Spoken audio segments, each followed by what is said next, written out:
"Do you want seconds?" Betsy Miller asked, almost startling me out of my thoughts.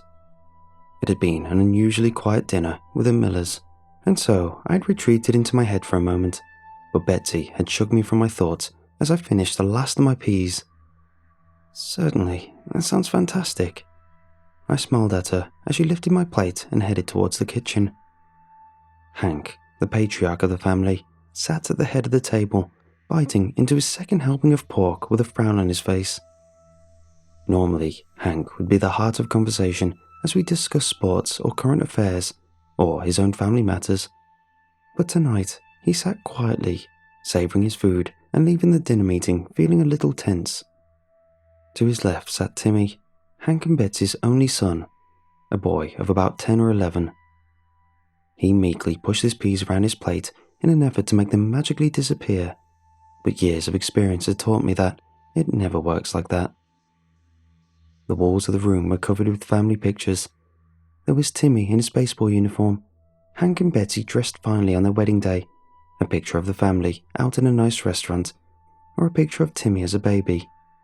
The family's most precious moments stood proudly on display, and I knew Hank was very happy with his family. It was the complete opposite of my house that sat with barren white walls, for I had no real family left, no wife, and especially no kids. Not that it bothered me, but it did become a tad lonely at times, so I was thankful to have met Hank when I moved in next door, and even more thankful that they would occasionally have me over for dinner. I figured I would broach the lingering question in my mind. "Hank, are you feeling okay today? You've been a little quiet," I asked. Hank finished chewing the rest of the pork before answering. "Everything's fine. Had a bit of a rough day at work, but then I came home and—" He trailed off, looking out the nearby window towards the backyard. "And?" I asked, hoping he would continue what he started. "And I felt something a little off about the yard out there, like this one spot. It just didn't look right, or maybe didn't feel right. I don't know. Hard to put my thumb on it," he said, stabbing his fork into another piece of pork. "Oh, the yard looks great. Quit being such a perfectionist," Betsy said, entering the room with my second plate of food. I thanked her, and after that the subject was dropped and conversation turned to more normal affairs.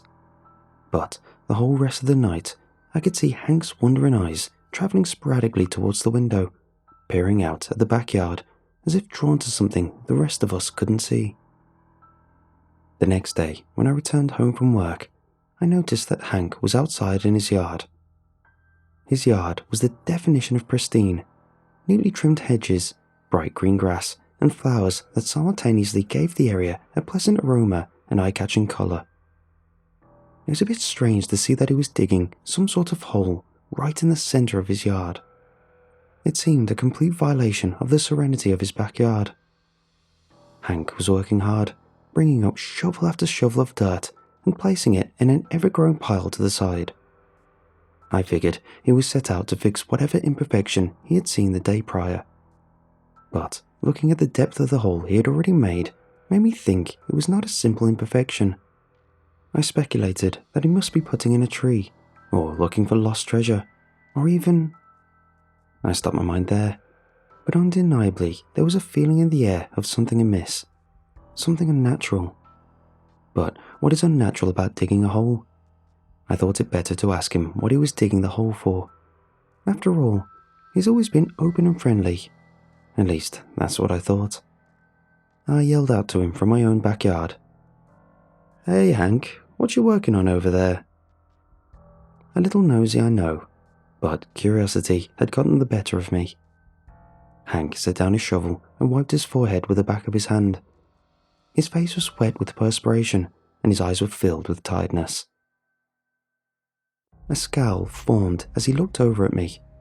The first time I had ever seen the man look so miserable. "It wants to come out now," Hank said in a robotic tone. I heard him clearly enough, but the response didn't make sense to me. It gave more questions than answers. What wants to come out?" was all I could say.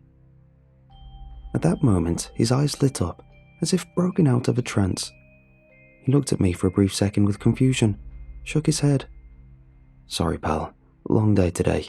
Felt like I had to come out here and fix some of this mess." I felt awkward about the whole thing. After all, it looked like he made a bigger mess than he fixed, but I brushed it off. "Ah, well, make sure you take a break. Get yourself some water too. You look pretty tired," I yelled out as I unlocked the door to my house. He nodded at me. "Will do," he said as I stepped inside. The next 2 days were eerily similar. I'd come home from work and see Hank in his backyard, continuing to dig and dig with seemingly no end in sight. By this point, I could really only see Hank's head poking out of the hole as he tossed dirt behind him. "Geez, Hank, you're quite the worker. What exactly are you trying to fix?" I yelled out to him while approaching from my own backyard. Hank scowled at me, but didn't give me an answer. I thought maybe he hadn't heard me, so I approached and looked down into the hole. I have to say, it felt odd to me. The once beautiful yard was now blemished by this hole, and the grass, normally trimmed once a week, was beginning to get long and scraggly.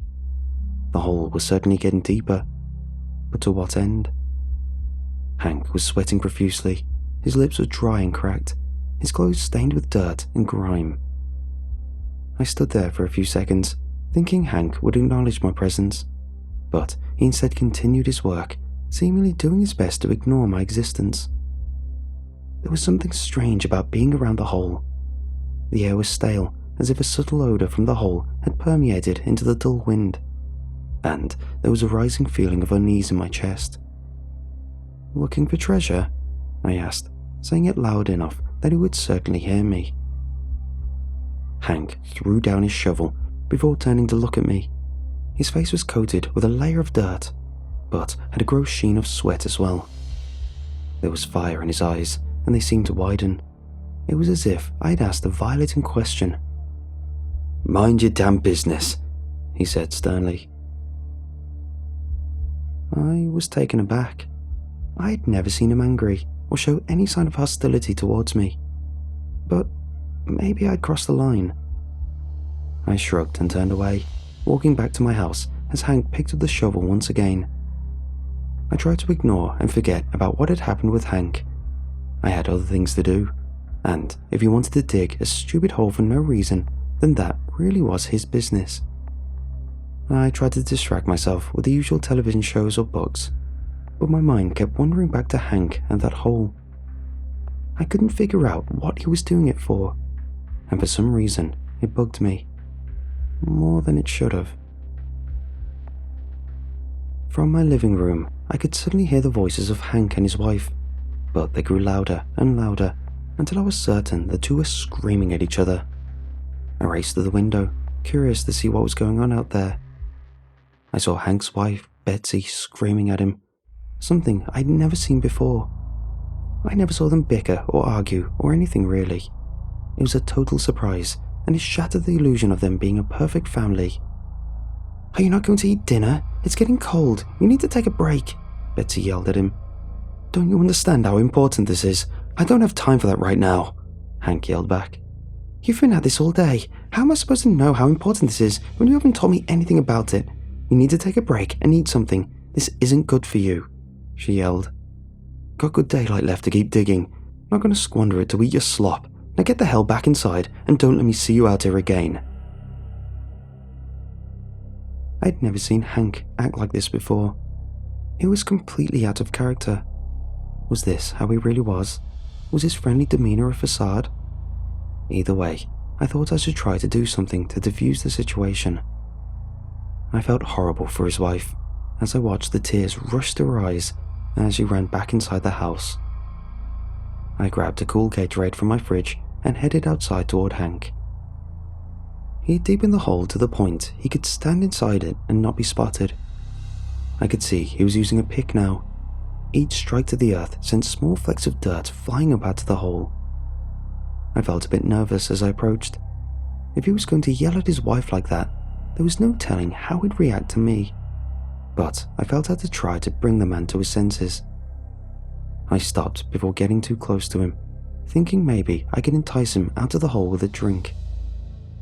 "Hank, come on man, why don't you take a small break? Here, drink this Gatorade at least. You need to hydrate," I said, holding the Gatorade out in front of me. Hank's lips were cracked now, on the verge of beginning to bleed.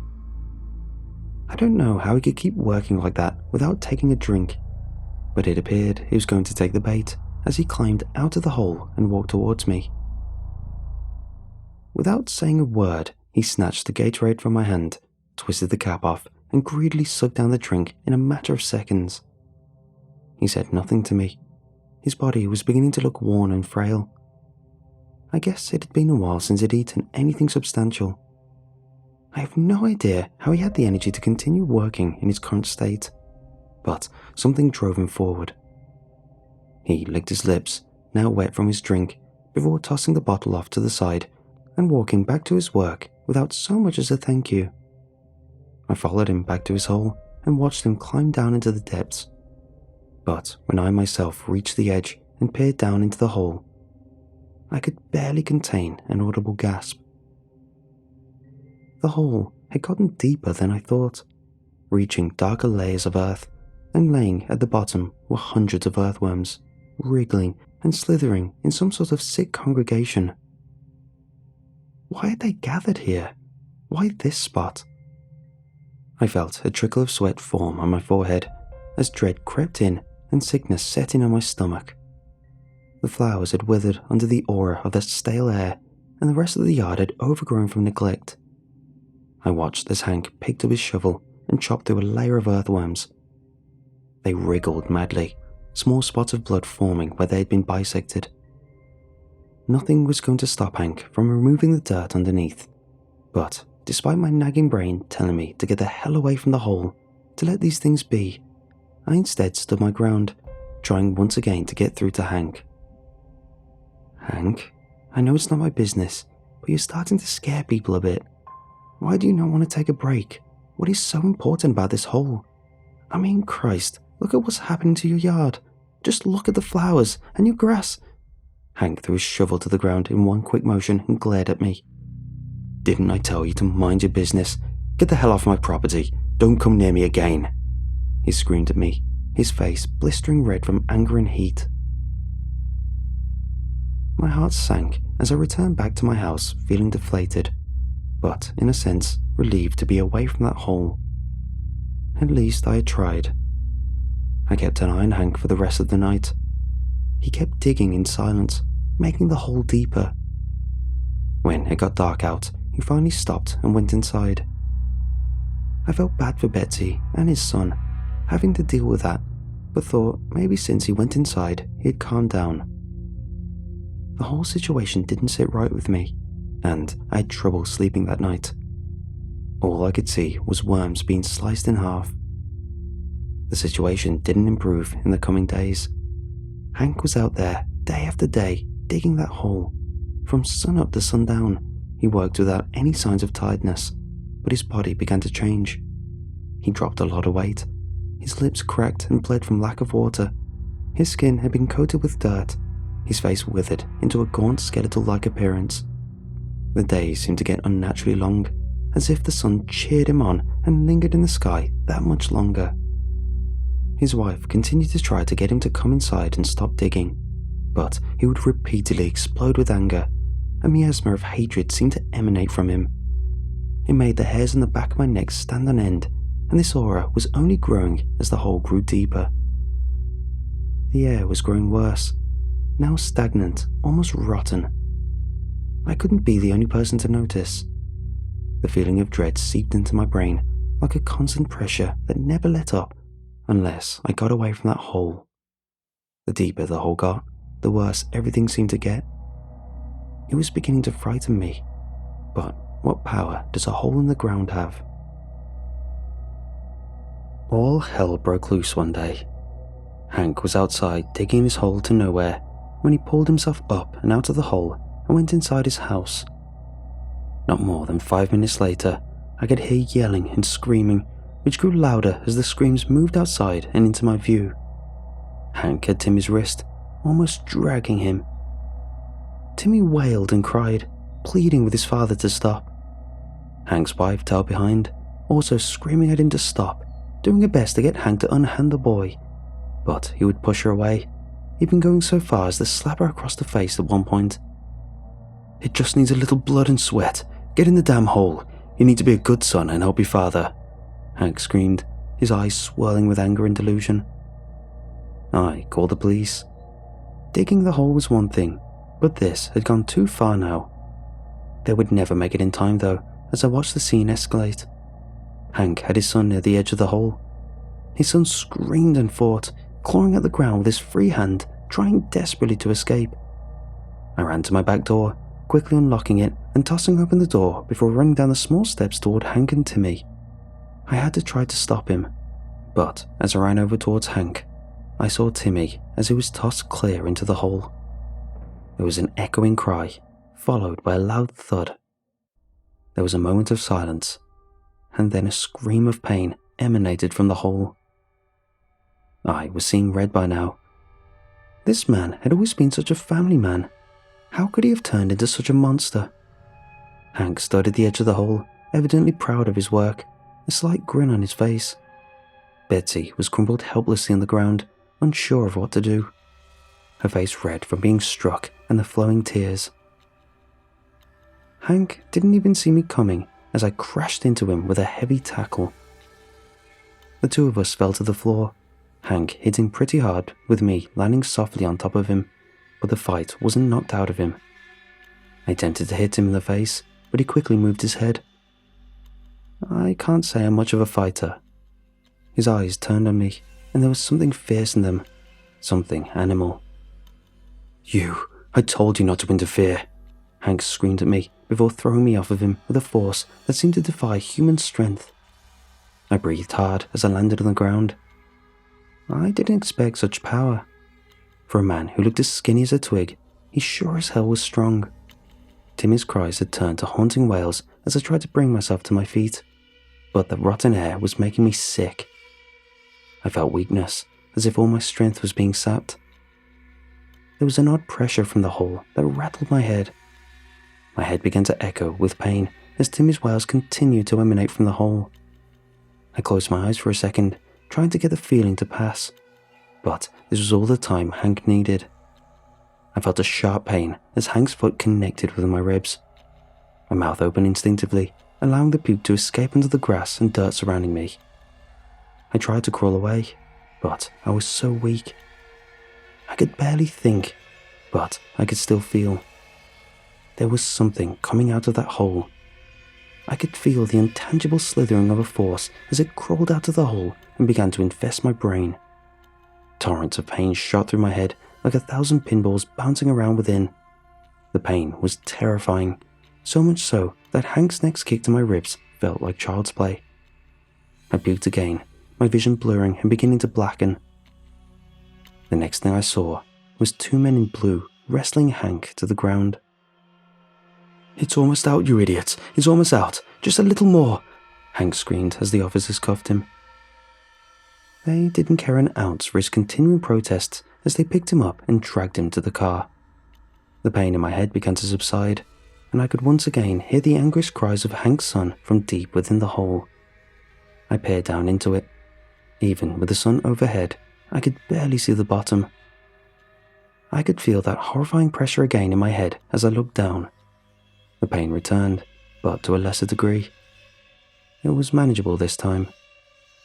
"Hang on, honey, we're going to get you out of there," Betsy yelled down through tears. It took almost 2 hours to get the kid out of the hole. His back was broken, and they had to use ropes and a special stretcher to lift him out. I watched the boy's face as he emerged from the hole, his eyes wide with terror. I felt it from him. The same force that had affected me had also affected him, perhaps to an even greater degree. Everyone wondered how so deep a hole had been dug by a man lacking any sort of special equipment, but there was little talk of the pervasive pressure in the air or the feeling of malaise that accompanied being near the hole. The closest inkling that something was awry amongst the others was that the 2 EMTs who had entered the hole had a peculiar look on their face, as if they had felt something rotten. maybe they had known something of it too. The hole sat abandoned for days after that. It had lost its greatest workman. There was no more digging, no more fighting. But that strange pressure remained floating imperceivably in the air around the hole. I didn't want to believe that there was something down there, but I could feel it in my brain, and it had affected him most deeply. Laying in a bed near crippled, his son probably feels it too.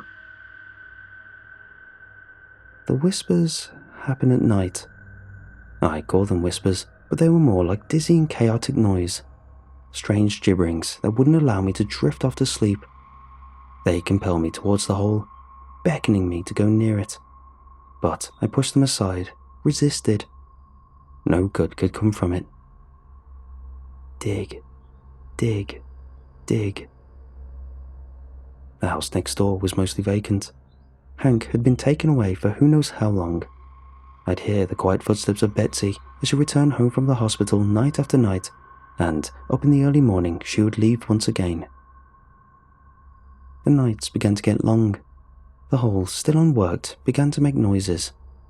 It started like scratching sounds, like sharp claws ripping against dirt, but soon these sounds became roars, guttural and earthy. They echoed out of the hole and into my ears. I looked out my window. Even in the pitch-black darkness of night, I could still see the hole, as if a spotlight shone upon it. My head hurt, terribly, as if the monster in the ground wanted to escape my brain. It called for me. Dig, dig, dig. Chirps, roars and howls shook my head as if some sort of primal madness had been unleashed. My bedsheets lay damp from sweat. My nights of rest were now getting shorter and shorter, and my agitation only grew. I knew I shouldn't go near that hole, but it was like an addiction. One not made by me, but one that invaded my headspace and would not seem to leave. I would watch the hole from the safety of my window. Shadowy tendrils seemed to reach out of the hole, grasping aimlessly at the air. I thought of filling the hole back in. I could grab a shovel and head over there. The dirt was all there still. All I would have to do is push it back into the hole and end the madness. But I feared what I would do instead if I did go over there. I tried anyway. This had gone too far. I found myself shaking violently as I went outside to my shed. I could already feel the pressure increasing in my head. The illusory tendrils seemed to stretch in my direction, trying to pull me over. But as I approached the hole, they dissipated. The dirt lay neatly in a pile to the side, and I thought it best not to delay as I scooped up a shovelful and made my way over to the hole. But as I got closer, the pressure in my head increased until I was doubled over. The shovel and dirt fell to the ground with a clatter. I held my head for a moment. My skull vibrated as it felt like scratching from within my head, but I brought myself closer to the hole until I lay at the edge of the abyss. I shone my light down there, trying to get a look at what may lurk at the bottom. It took less than a second for my eyes to adjust and get a glimpse of what lay down there.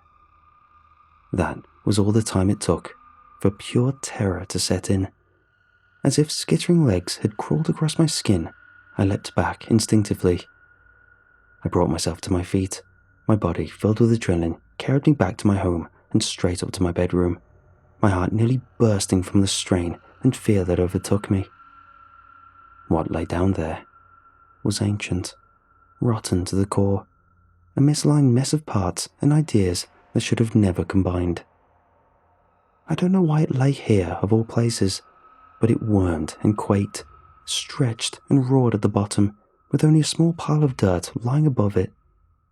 It teetered on the edge of freedom, but one had to wonder how a thing of such power could be bound by such a small layer of dirt. Timmy finally came home. He was walking. I watched as Betsy guided him to the front door, as if he was some sort of zombie who had no idea where he was going. He looked like he had lost weight. His skin seemed to be ashen white. He retreated inside, and for a time I didn't see him. He never came out, at least not to my knowledge. Until one day, there was a sudden knock at my door. I opened the door almost hesitantly, as if some part of me knew who it was and what they wanted. Timmy stood on my doorstep, his eyes wild, his face seemingly aged beyond his years. The two of us stood in silence for what felt like too long before I snapped out of it and managed to say something. "You're back. How are you feeling?" Timmy stared back at me with a blank expression on his face. "You know what we have to do," he said. "What do we have to do? I'm not sure what you mean. Are you feeling okay? Maybe it's best you go back inside and get some rest," I said. I knew what he had meant, but I put on airs. I didn't want to acknowledge the hole or the thing within it anymore. I wanted things to go back to normal, so I thought acting normal might be the solution. But it wasn't. "We have to get it out of there. I understand now. I heard it. It spoke to me so clearly while I was down in that hole. It made me better, stronger," he said as his eyes began to dilate and go wide, as if they were crazy. "We have to do it. I can still hear it now. My dad was right about that hole. We are so close. If the two of us work together, we can do it. We can free it." "Go back to your mom and get some rest," I said as I began to close the door. But Timmy stuck his foot in the doorway before I could finish closing it. "Please, please," he nearly screamed at me. I could see tears beginning to well in his frantic eyes, but I was adamant, and so I pushed his foot out of the doorway and made sure the door closed and locked. I walked away, ignoring the continued sobs and pleas coming from beyond the closed door. It was a disturbing encounter, one that someone might have done something about had their mind been clear. But when my mind was reeling with grotesque images and ancient noises, it was hard to even keep myself composed. Night came once again, and the sounds grew loud. Extremely loud. I laid in my bed, holding my hands to my head, trying to shield myself from the horrific noise. I didn't want to hear those damn animalistic noises. I didn't want to be a part of it anymore. But somehow, it drew me to my window, where I could once again see the hole. And Timmy. Timmy stood outside in his pajamas, barefoot, as if called from his slumber toward the hole. Tears rolled down his face, but they were not tears of sadness, for on his face laid an enormous smile. It was a smile that you'd not see from a boy, even if he were given the greatest riches or the deepest successes that most strive for. The smile was so much as to no longer be a sign of happiness, but a pervasive sign of a demented mind twisted by the thing that lay within the hole. And it was only a moment later the boy with his dirty feet flung himself head first into the depths of the hole, until a second later there was a loud crack. And then the noises stopped. The community was devastated beyond relief when they found out Timmy had broken his neck in the fall and died. But none were more devastated than Betsy, who wept loudly in a wild display of grief, screamed, and then collapsed near the hole as the emergency workers once again retrieved the boy. This time, his body completely lifeless, his head hanging unnaturally to one side. They'd blamed the hole and had put caution tape up around it this time before hurriedly leaving the site, leaving the mother to her own devices without an ounce of care. I had to wonder why the men who came to pull the boy's body from the hole did not bother to fill it in before leaving. But I think they'd felt it down there and wanted no part in dealing with a hole past the minimum. The hole sat quietly and still for days after that. I kept my eye on it, but there was not a rumbling or stir of earth. The unnatural sounds had dissipated, and I was able to resume sleeping undisturbed for the most part. But I would still wake in the night and find myself travelling to my bedroom window to get a look at the hole in the distance. It had become an almost nightly ritual, one that I felt a strange attachment to, despite the terror and misfortune it had caused. I didn't know what happened to the thing, to the noises, but as I pulled myself up out of bed one night to take a look at the hole, I was surprised to see someone standing out there, It was Hank. I have no idea how he'd gotten back here after he was dragged away, but he too, like his son, stood on the edge of the hole, peering down into the abyss. Hank, unlike his son, meticulously crawled into the hole, scaling down the wall like an expert climber until he was out of my sight. I could hear digging and scratching for a few minutes. It was louder than natural, but not something I was unaccustomed to. Then the sounds once again stopped. I waited and waited to see if Hank would come out of the hole. I expected to see him climb out, maybe even go back inside his house. It had never dawned on me at the time to call the police and report that Hank was here. I was too mesmerized by what was going on, and so as I watched, the beating of my heart grew faster, more rapid. I could feel something coming, and as a shadowy hand came out of the hole, I could see that my instinct was correct. My heart hammered hard as the sounds returned to my brain. Screeching lions, roaring birds, an amalgamation of bestial noises that had molded into one cacophony. It wasn't Hank coming out of that hole. It was something else. Whatever was down there, whatever it wanted to be set loose. It had finally found its freedom, and as my eyes set upon it, the ravening screech in my brain grew louder. It lumbered out of the hole, wobbly, or perhaps moving in a way I could not comprehend. My eyes could barely recognize the figure. It was too alien, too strange, a primordial beast that was not meant to be seen by human eyes. I saw sharp claws and fearsome feathers, oily snake-like skin, but with dirt-filled patches of fur. It had bone-like growths protruding that seemed to shimmer in the night. Menacing feelers lashed out of its body, as if tasting the cool air it had longed for. The stench of the thing was absolutely vile, a mixture of old dirt and rot. I felt sick to my stomach almost immediately, but I couldn't avert my eyes. My eyes were deadlocked on the creature, but my brain that screeched and screamed could only be thankful that the merciful night had seen it fit to cast shadows on the creature so that I could not see it to its fullest. Had I seen the thing during the day, I'm not sure what would have happened. I felt a pressure in my chest, like my heart wanted to leap out, but the feeling dulled as it stumbled off toward the back door of the miller's home. The door flew off its hinges with a loud banging noise. Even inanimate objects seemed to move aside for this thing. There was quiet for a few moments, and then I could hear a scream, terrified to the core, a scream that still haunts me. I heard another loud bang shortly after that. It came out the front door. I could feel it drawing closer to me, as if it might come inside my house too. Like a child, I ran to my bed and got in, pulling the blankets above my head and trying to ignore the footsteps, the breathing, and all the animal-like noises that seeped into my home. I didn't sleep the rest of the night. There was no way I could. The monster had eventually lumbered off somewhere, and as morning dawned, I finally felt brave enough to trek outside. The pressure that emanated from the hole was now gone. The air had returned to its normal pure state, but the back and front doors of Betsy's house were both blown off the hinges and free for anyone to walk in. I stepped inside the home and immediately found myself passing through the dining room, heading for the stairs. The family pictures that had once hung on the walls were now on the ground, cracked and broken. I stopped and crouched, picking up a picture off the floor.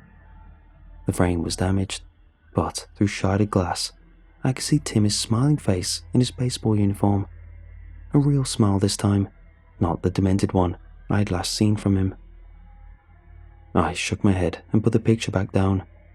The kitchen and living room were also in complete shambles, as if a tornado had passed through.